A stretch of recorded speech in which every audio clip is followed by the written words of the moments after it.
Or are you getting it right? If you're not getting it right, you have no right to complain about your man or complain about anybody. So that being there, so finally, I want to come to the issue of marriage. I think dating in those days was very, very easy.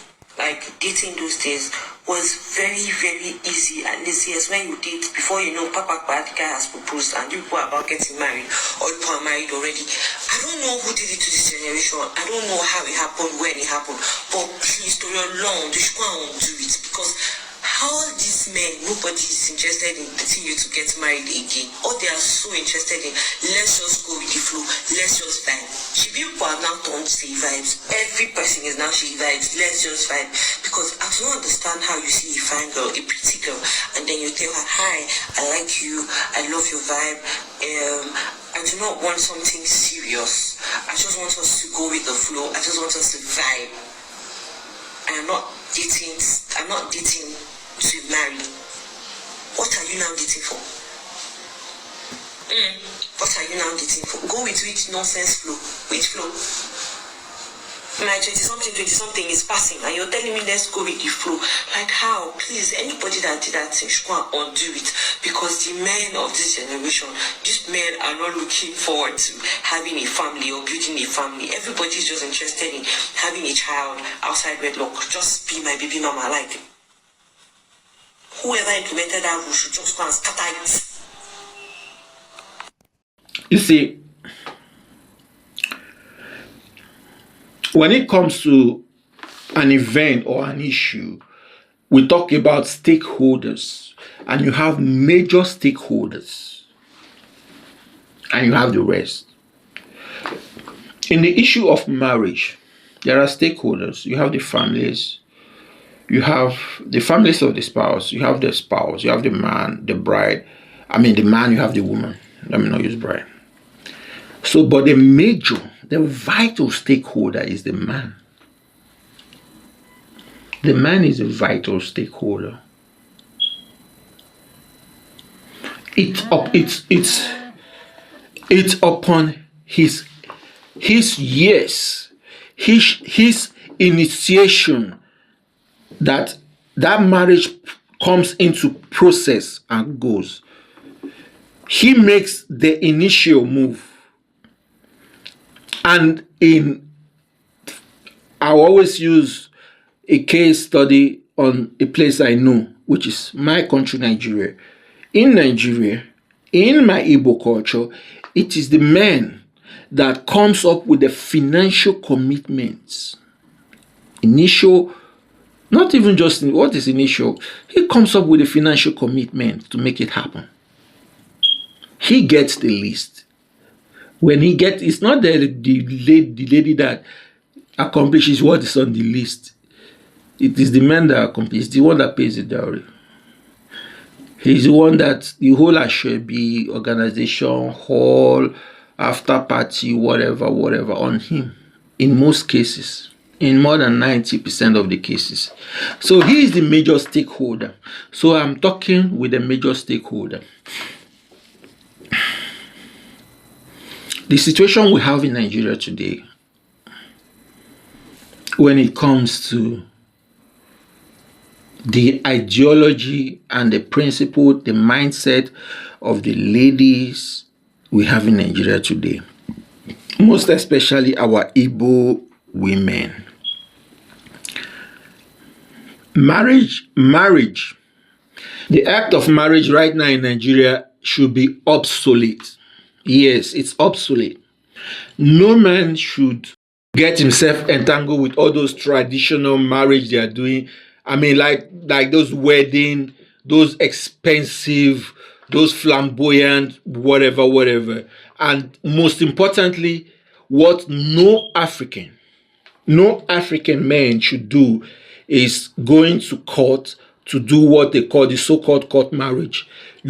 An African has no business with that. That is a Western world culture, has no place in our culture.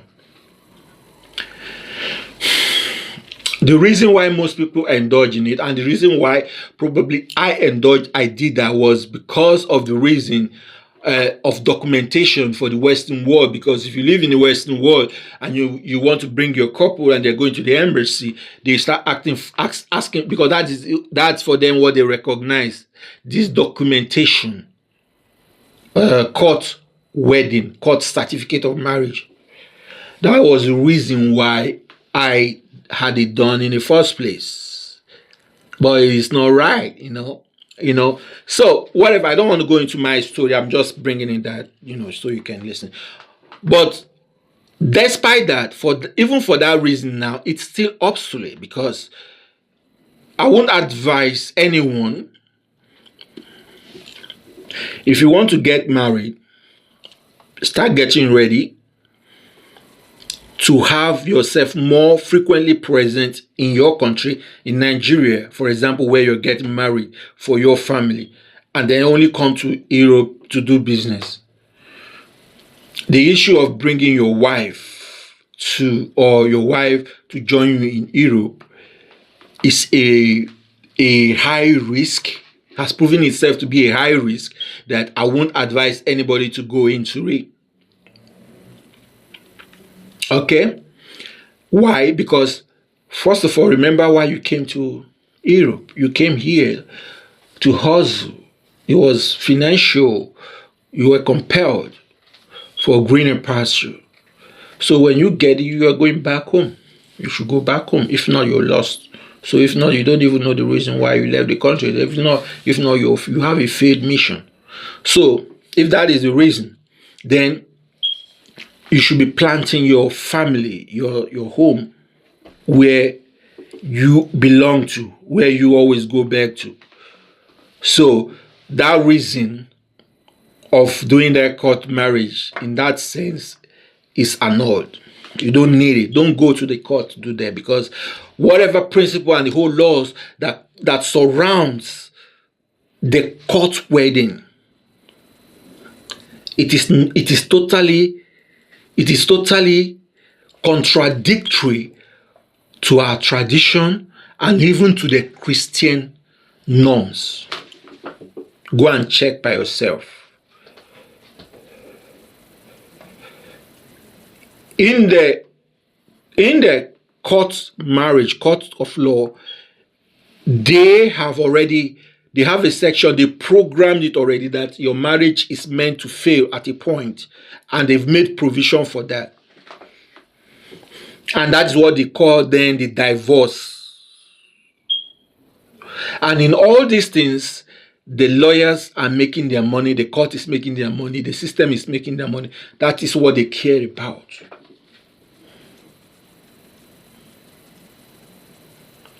If you're married traditionally, for example, in Igbo land, and you have issue with your spouse, or your spouse has issue with you, they know what to do.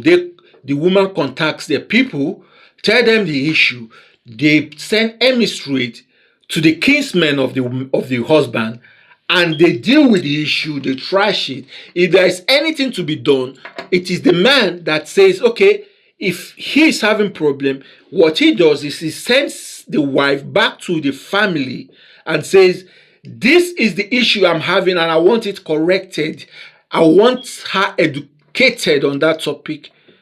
And when it's done, she can come back. You don't have to go. There is no lawyer.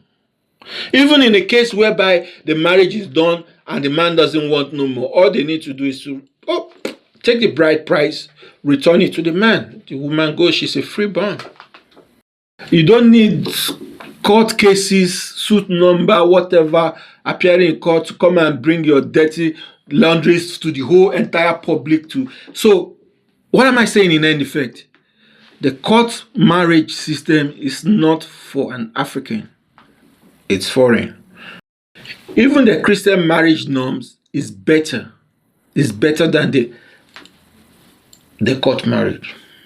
So, men, don't build yourself with the mentality it must be one woman. It must not be one woman.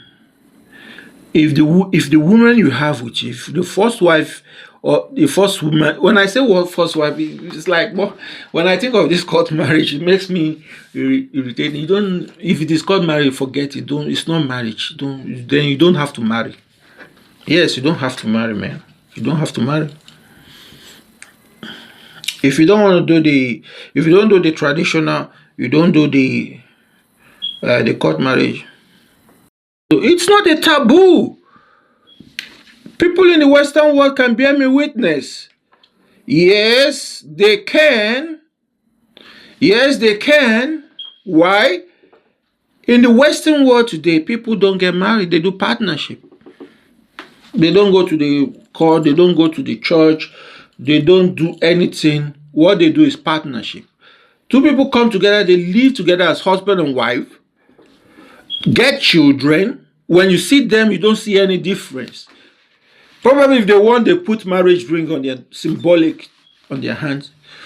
And any day they fall out of love, like they fall in love, in the Western world, that's their way. Everybody goes their way.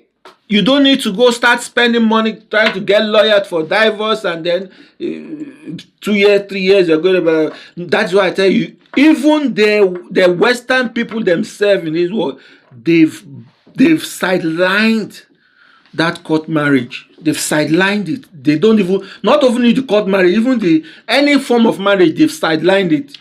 So that is why in this Western world, you will see a woman, she has 5 children from 3 different men. And none of the men is with her. They've all gone their way. They moved to another family. And then you see a man, he has had 4, the man has maybe 4 or 5 children with 3 different women or 4 women. That's the new world order here. So the way Nigeria is going, when you disrespect the traditional norms and the Christian norms that is established, this is where you will head. What I just explained. A woman with 5 children from 3 different men, and none of the men is living with her. Where does that come from? It comes from women fighting for equal rights, feminism, emancipation. This is the stage at which they are. So you all in Africa, in Nigeria especially, I'm talking about, that are pioneers, that are advocates of feminism. This is where you are coming to. And you can do your plus and minus and balance it and see who it's favoring. I've told you all. The way the women fashion the community, they will reap the consequence thereof. That's the way it is. So, marriage is not a must. Marriage is not compulsory for anything in your life. It is not compulsory for your happiness. But is it one of the things that can make you happy? Yes, it is one of the things that can sustain your fulfillment and happiness. But if it is not going to sustain or fulfill your happiness, you must not indulge in it. If you're not prepared for an examination, don't enroll for the examination. You know already what the result is. So if you want to enroll for the institution of marriage, first of all, understand what you are going into. Marriage is of 2 parts. The true marriage. I'm speaking to you not from the Western court of marriage. No, that one is just forget it. I'm speaking to you from the traditional and from the Christian point of view. Marriage is of 2 parts. You have the physical marriage and you have the spiritual aspect of marriage. Now, let me tell you the spiritual aspect. In the physical aspect, let me do physical first. In the physical aspect, your wife, your husband, your husband can be your friend. He can be your partner. He can be your brother. He can be everything to you. But you see the spiritual aspect of marriage. Your husband is only one thing to you. Lord. He is the head of the family. Your husband is in a position of authority. So you see this issue of submission. You are not submitting to a man. You are not submitting to your husband. You are submitting to the authority which is bestowed upon him. The office which he occupies, the office of a husband, which is established in the Bible. That is what you submit to. The respect you give to him, it's not just probably because he's older than you, or you say he's your husband. No. The respect you give to him is as a reason. The respect you are giving to him is as a reason of fact that he is occupying that position of authority.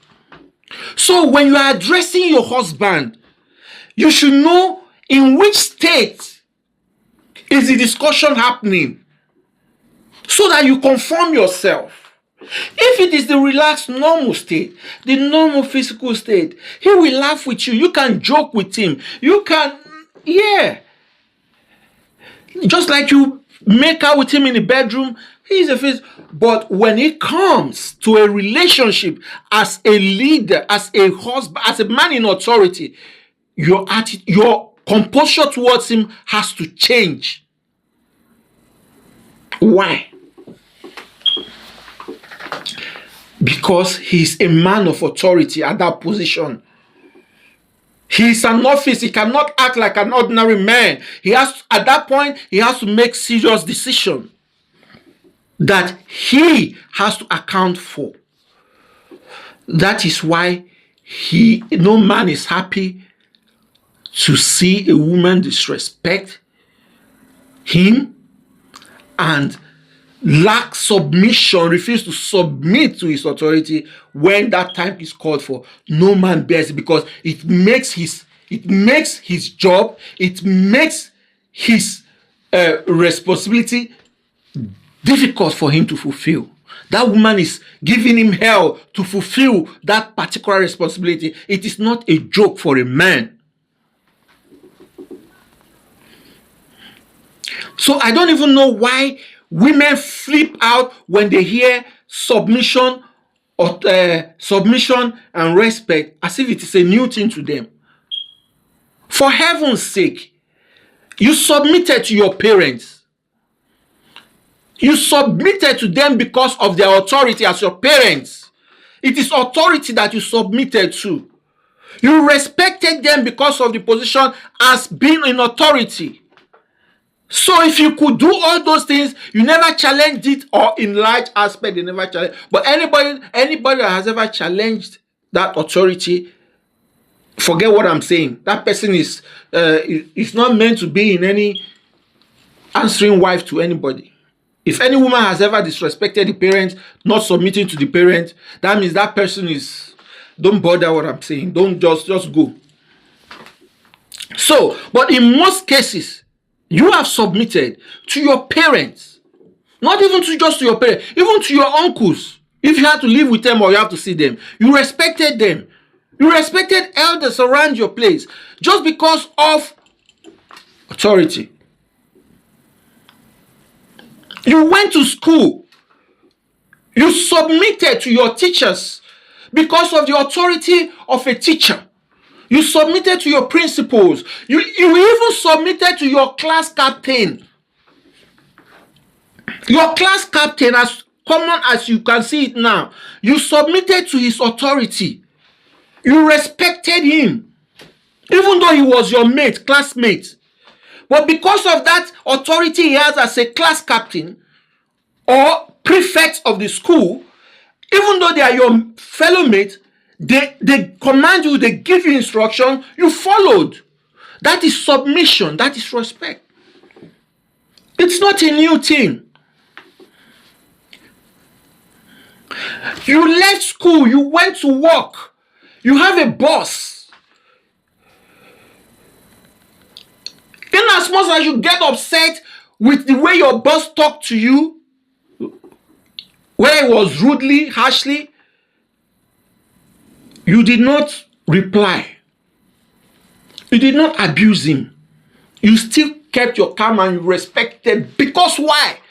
You were respecting his authority.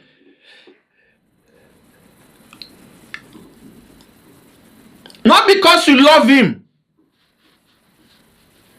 Like I said, women can't love. So you now say, if I can't love you, if you did this, how can I respect you? What type of rubbish is that? Your boss at work, did you love him? Was it love that made you respect him and submit to his authority? When he scolded you for doing something, when he corrected you, when he criticized you, did you challenge him? Did you answer back? You didn't do all those things. You submitted to that authority, you respected that authority. Now, just because you are now in a marriage with a man, because you go into bed with that man, you cannot draw a clear line between authority and your friendship, your relaxed relationship with that person. You feel you talk back to him. You tell him respect is reciprocal. The Bible says you should submit to one another. Was your boss at work submitting to you? Even the boss that never, or your boss at work is not even the one paying your salary. He doesn't own the company. He doesn't care if you're sick or if you're dying. He doesn't care about your well-being. So you now have a man who cares about your well-being, caters for your need, is there to protect you, and you find it difficult. You find it difficult to submit to him, to respect him. You find it very common. You can answer him back. Something you won't do to your boss at work, that you know that man doesn't give an F about you. If you are not coming for one reason, you're sick or whatever, what it says is that next. Now you have a man there who cares. If he tells you anything, it's because he cares. Somebody who does not care will not tell you the truth. The truth are always bitter. It's somebody who cares for you, about you, that wants you to improve and be better. So now you find it common. And respect is reciprocal. The Bible says, submit to one another. Now you are not quoting Bible, something you don't have no understanding about. I don't want to go into that aspect of the Bible right now. But now you are now to a man that took you, not considering whatever you want to bring, vowed there to be there for you, protect you, provide for you. When you're sleeping, you are in the same bed with him. He's not sleeping. You are sleeping comfortably. He's there breaking his head. Oh, how are we going to pay the house rent for next month? With the way things are, he's restless. He's worried. Now that same man, you find it difficult to respect him, honor him, and treat him like a king that he's supposed to be. He didn't make himself a king. Responsibility made him a king. Being a king is responsibility. Treating him as such is the least you can do.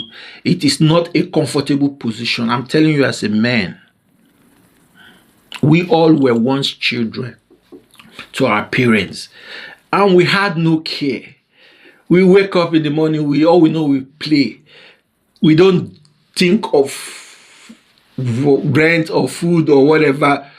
We have been in that position too. So being a man, and then you have to come into that position to now really care, not just for you, but for every other person, it's a responsibility. So if you don't understand it, don't go into it. Men are not begging. See, I'm telling you the very truth. Men are not begging women. You are not being begged to be a wife. It is a honor to be a wife to a man.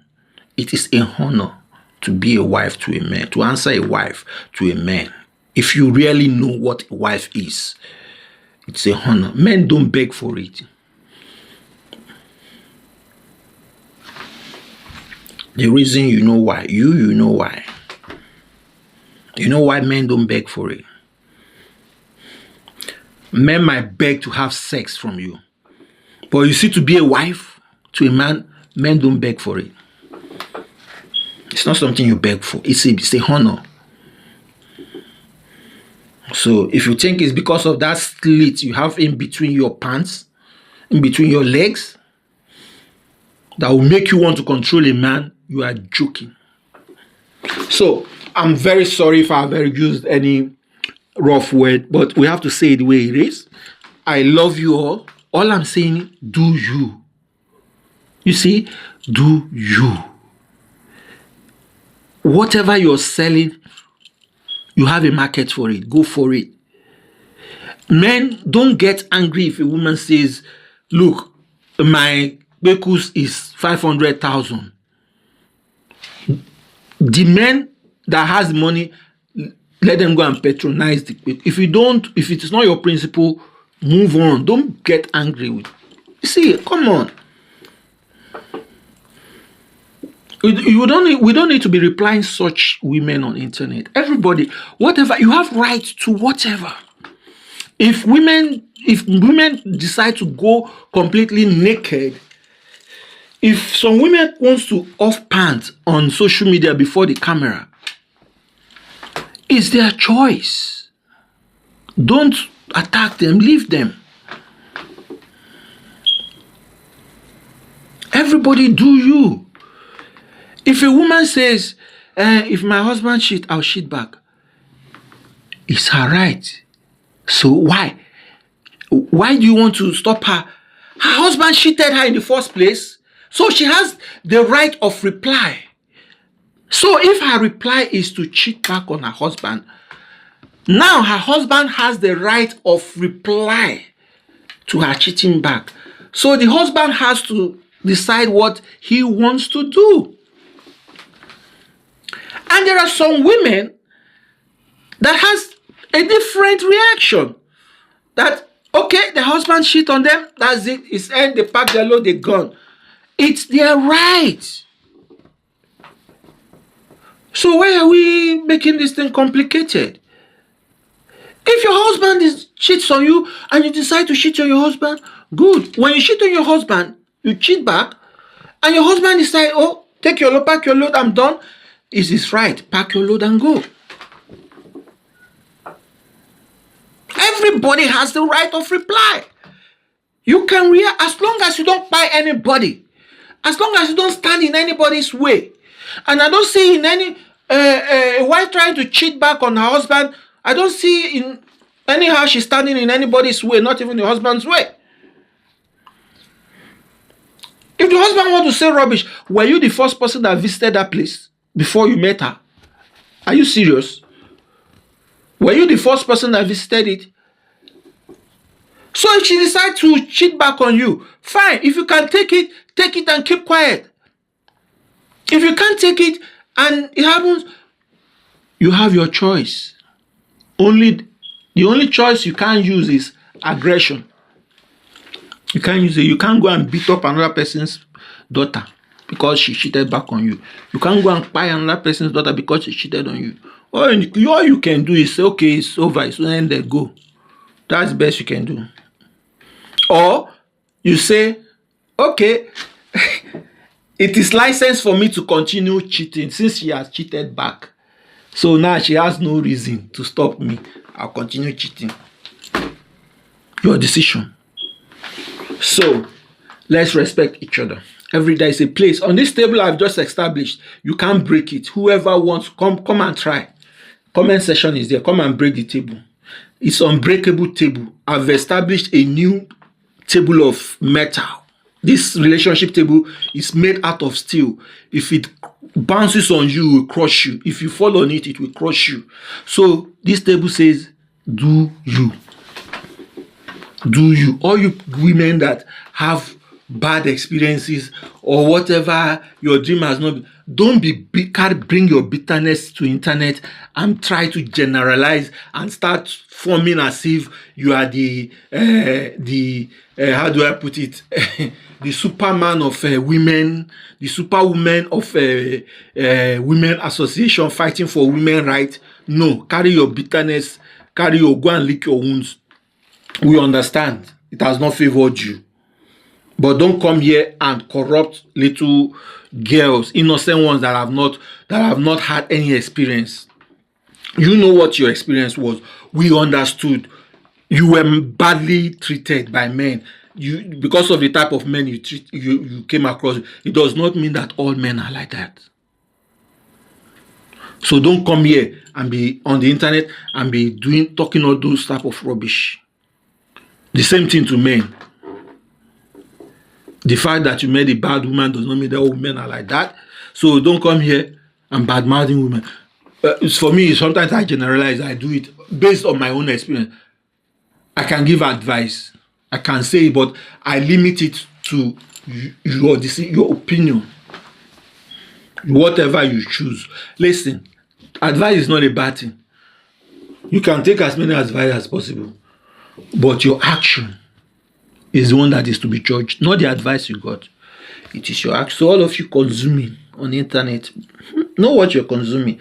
Because when it will land on you, all those women that come here that you're listening, men are this, don't agree, 500,000, second greeting. There is one other one I'm going to bring to you on my next destiny. It was about a woman who came out complaining that she's getting 40. She's getting to age 40. She has not seen a husband. She was lamenting and was saying men, she has money, many can come and marry her. She will offer her wealth, whatever she has. And then there was another woman that reacted to it. I will speak on that, and I will speak on the reaction of that woman. You know, when you get to that position, see, for her, she came lamenting, but she didn't tell us the whole truth, why she hasn't. But it doesn't matter. It doesn't matter. But you will live with your experience. That's what I'm trying to say. She's living with her experience. Whatever decisions you make, no matter who you listen to, they won't be there for you. Even your best friend. Your best friend. You've not seen. She's waiting to occupy your position. You don't understand. You don't understand. But you learn the hard way. Okay? You're going to learn the hard way. Like my very dark man, my best friend. So you all be good. I love you. I love you. You know, seriously and sincerely, I love you. It doesn't matter you're man, woman, whatever. Let's vibe together. This life is sweet. Oh, it's very simple. You know, no matter what you do, no matter when we find ourselves in the right place, in the right vibe, we vibe together. Okay? So, no love lost. Love you all. Have a good one. It's a new month. It's a month of October. 1st of October is always a good thing. So make it the best month of your life. Make the decision. Make wise decision. Seek for the counsel of God. Wisdom. Wisdom is profitable. Okay? Wisdom is profitable. Don't eat every garbage that people come on social media to. You're smart, girl. You're smart, young man. Be smart. Okay? That's how you live your best. Okay, I see it in next. Your man as always. Zion Links. You know what I'm talking about. ZL. That's how we do it. Zion Links. I'll be back. Oh, you have seen my new studio, right? You see it's popping, man. We're coming back with good deeds, man. Thank you. See you soon, man.